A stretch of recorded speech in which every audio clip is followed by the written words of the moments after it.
Selamat siang, Abang dan Teteh. Izinkan saya untuk memperkenalkan diri terlebih dahulu. Nama saya Apias Jesla Terus dengan NIM akhir 059 dari kelompok 16 pada praktikum PO2.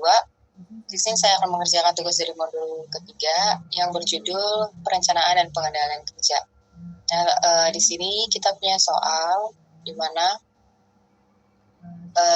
untuk nomor 1, sebuah perusahaan manufaktur sedang merencanakan proyek pembangunan pabrik baru untuk meningkatkan kapasitas produksi mereka.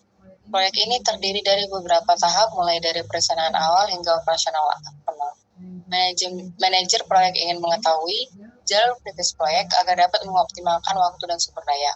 Nah, di sini kita udah punya nih daftar aktivitas proyek beserta deskripsinya, pendahulu, dan durasinya.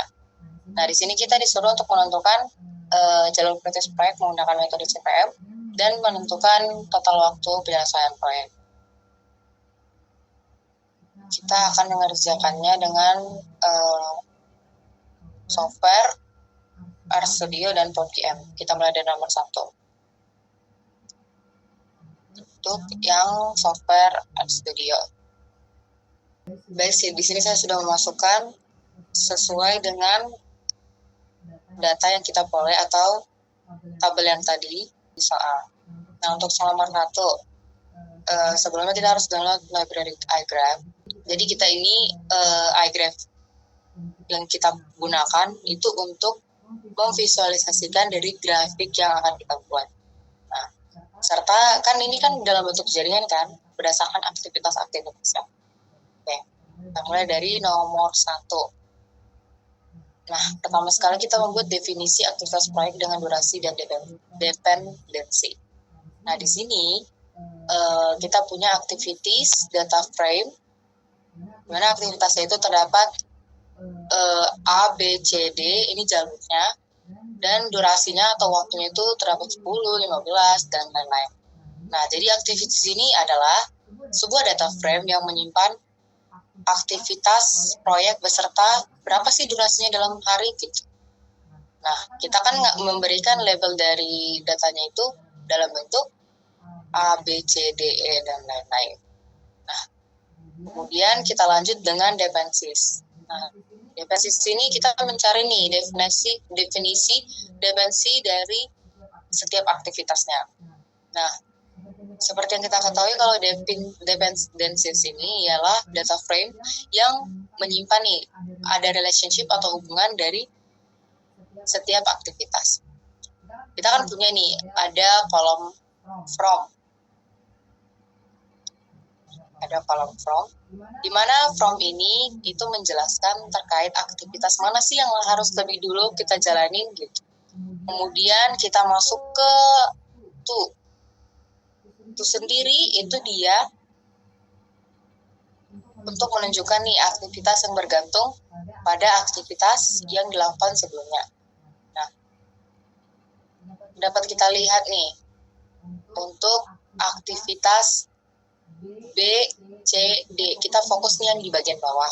Nah, jadi kita dapat melihat aktivitas B ini akan selesai apabila aktivitas A sudah dilalui. Aktivitas C akan selesai apabila aktivitas A sudah dilalui. Aktivitas D akan selesai apabila aktivitas C sudah dilalui. Seperti itu. Kemudian kita membuat grafik dari dependensi setiap aktivitas, di mana grafik from data frame itu kita gunakan dari data frame di dependencies. Nah, directed through, dapat melihat ada directed through, di mana grafik ini membuktikan kalau grafik ini memiliki suatu arah atau memiliki suatu ketergantungan dari setiap aktivitasnya. Nah, kita kan tadi nomor 1 ini kita menggunakan CPM. Jadi kita tentu ini jalur kritis dari jalur terpanjangnya berdasarkan jalur terpanjang, di mana paths, all simple paths. Nah, jadi all simple paths ini dia itu untuk mencari nih mulai dari jalur awal hingga jalur akhir.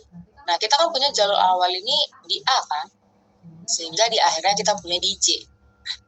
Kalau mode out itu dia Mode out itu dia jalur bergerak maju, di mana jalur tersebut sesuai dengan arah panah dalam grafiknya. Nah, kemudian kita masuk ke durations. Jadi kita ngitung nih durasi untuk setiap jalur itu berapa aja. Nah, di sini duration sendiri itu ada Shapley yang digunakan untuk menghitung nih total durasi dari setiap jalur yang kita punya. Kemudian kita match namespace atau kita cocokkan nama aktivitas dengan jalur yang ada di daftar aktivitasnya. Jadi untuk mencari durasi dari setiap aktivitas. Kemudian kita masuk ke critical path, di mana kita mau menentukan jalur kritis dari aktivitas tersebut dengan durasi terpanjang. Nah, jadi critical path-nya ini, dia itu terdapat which max duration, di mana which max duration ini untuk mencari indeks jalur dengan durasi terpanjang yang kita sebut dengan jalur kritis. Kemudian total duration atau total durasi, total waktu dari jalur kritis tersebut. Kemudian kita menampilkan grafiknya, di mana pada grafik tersebut kita membuat jika edge termasuk ke dalam jalur kritis, edge itu adalah garis ya, maka warnanya akan merah. Jika tidak, akan biru navy. Benar. Kemudian untuk node sendiri adalah simpul, di mana kalau dia simpulnya termasuk ke jalur kritis, maka warnanya akan kita buat warna pink. Sedangkan kalau dia tidak masuk ke jalur kritis, maka akan berwarna hijau. Nah, kemudian kita buat nih plot grafiknya dari aktivitas tersebut. Kemudian kita run dulu untuk yang nomor 1.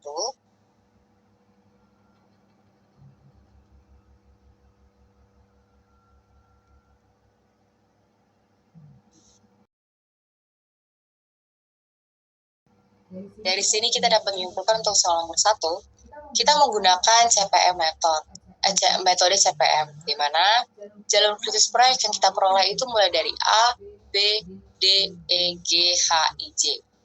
Disertai dengan total waktu penyelesaian kita sendiri dari aktivitas tersebut itu sebesar 124 hari. Nah, kemudian jalur tersebut itu tidak boleh terlambat, karena kalau di CPM itu apabila terlambat, maka aktivitas tersebut atau proyek tersebut tidak akan selesai dalam waktu yang tepat.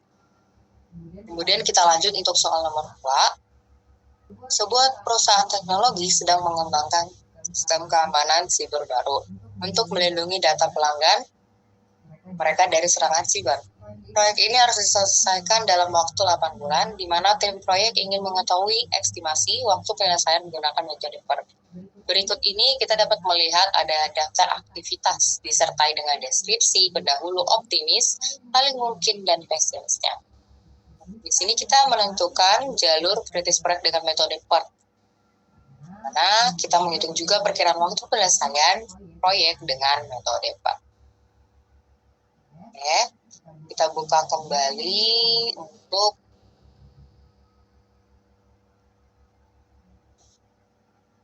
RStudio-nya. Nah, di sini untuk soal nomor 2.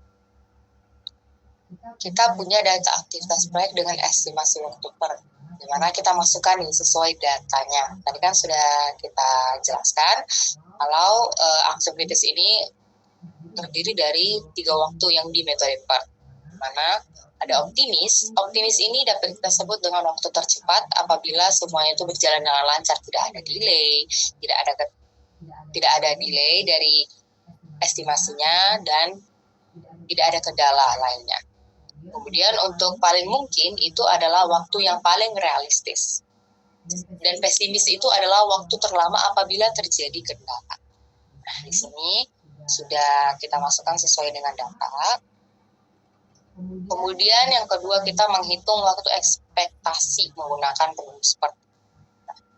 Kita di sini menghitung waktu ekspektasi dengan rumus 0 ditambah 4M ditambah P dibagi 6.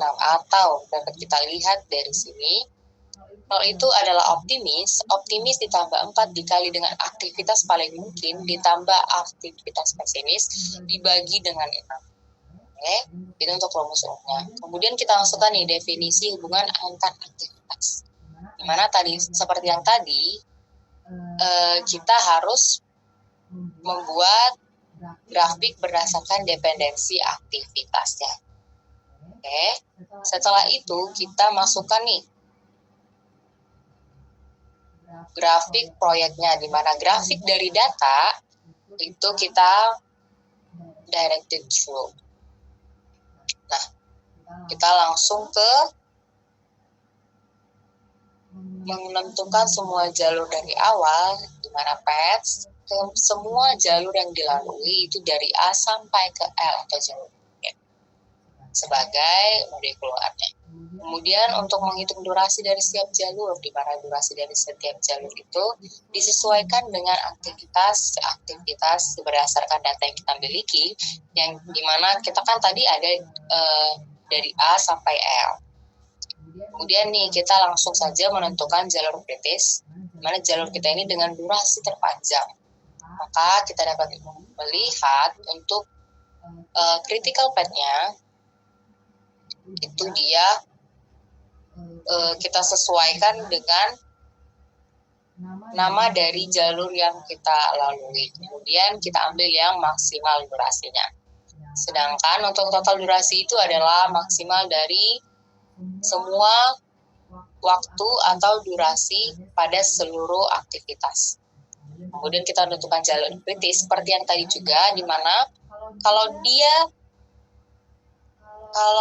H-nya atau yang kita ketahui tadi dengan jalur kritis dari si warna garisnya itu, warna garis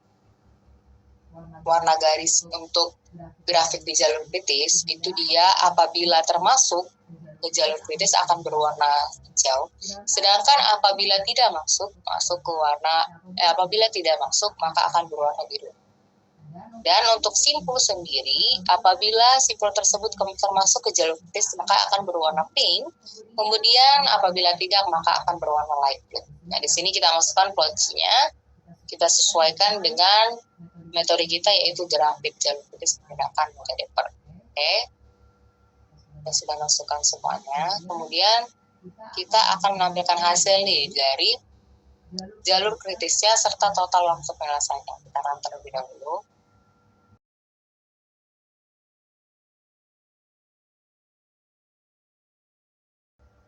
Baik, selanjutnya kita akan mengerjakan menggunakan software OutGN. Nah, di sini kita sesuaikan nanti untuk nomor 1 sesuai dengan aktivitas proyek yang kita miliki. Di sini untuk soal nomor 1 kita menggunakan metode CPM, mana kita pakai yang single time estimate. Nah, untuk nomor 1 sendiri kita rename dulu.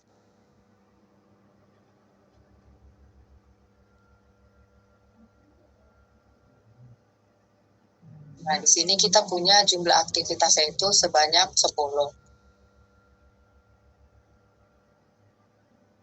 Oke, kita sesuaikan dengan data yang kita punya tadi, di mana kita punya 10 jalur, mulai dari A sampai J.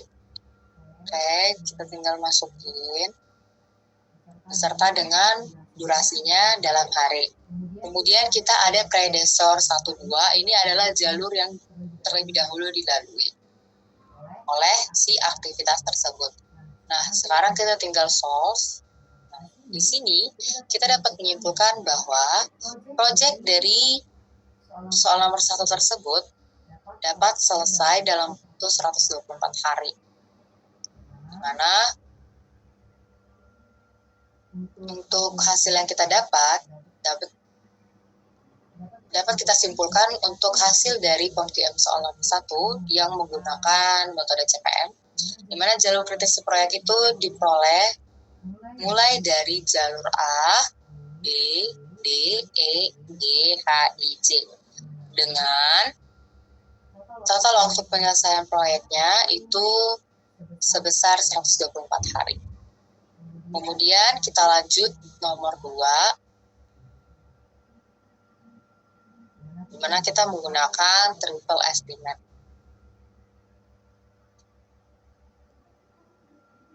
Oke, kita langsung lanjut aja untuk nomor 2. Itu kita sesuaikan juga dengan yang tadi.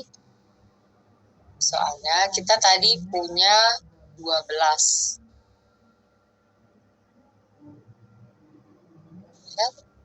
Nah, ini kita sudah masukin data-datanya sesuai dengan yang ada di soal nomor 2. Mana aktivitasnya dimulai dari aktivitas A sampai L dengan optimistic time atau optimisnya, waktu optimis. Nah, dengan most likely time atau paling mungkin dan pessimist time atau waktu pesimisnya. Di mana terdapat predesor 1 dan 2 yaitu jalur terdahulunya. Nah, sekarang kita solve. Dari solve ini kita dapat membaca bahwa jalur kritis proyek yang diperoleh untuk metode PERT pada soal nomor 2 itu mulai dari A, B, C, D, A, B, C, E, F, A, I, J, K. Untuk nomor 2 ini include ya yang A, B, C, E-nya ini sama ya A, B, C, E selain yang di warna merah karena ini sebenarnya include karena kita peroleh size-nya itu 0. Oke. Sekian dari penjelasan terkait tugas mingguan dari saya. Apabila ada salah kata maupun kurang kata, saya mohon maaf. Terima kasih, Abang dan Teteh.